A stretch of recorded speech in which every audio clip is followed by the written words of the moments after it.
Our final step class is to convert our decimal into a percent form. So remember, changing a fraction to a decimal, we divide.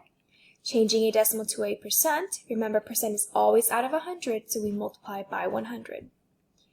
Now, we can go ahead and do 75 hundredths and multiply that by 100, okay? Now, remember my tricks of tens. When you multiply it by 10, add a 0 at the end. Well, here, when you multiply it by 100, you would add 2 zeros at the 100, correct? That only applies for whole numbers. Here we have a decimal. So there's two ways to do this. You guys can do it the original way, which I will show you both, or you can do the shortcut way.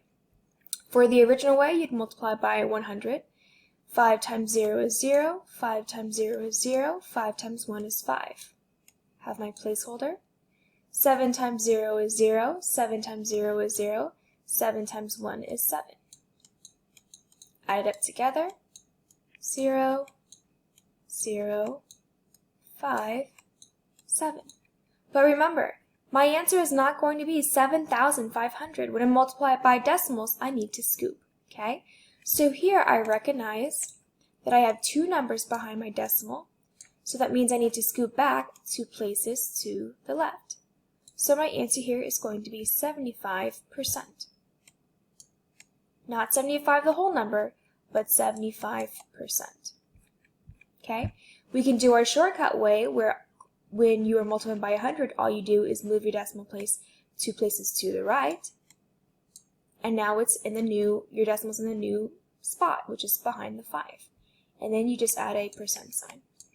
Okay, so there's 2 ways to show your work on how to change a decimal to a percent. Now the whole goal class is to review on how to convert your rational numbers, fractions, decimals, and percents. All of these equal each other. They're all equivalent. Okay? 3 over 4 was the same as our original fraction, 6 over 8, which we now know is the same as this percent form, 75%, which is 75 out of 100. Okay? All of these fractions are equivalent. They're all equal to each other. And that is how you convert fractions, decimals to percents.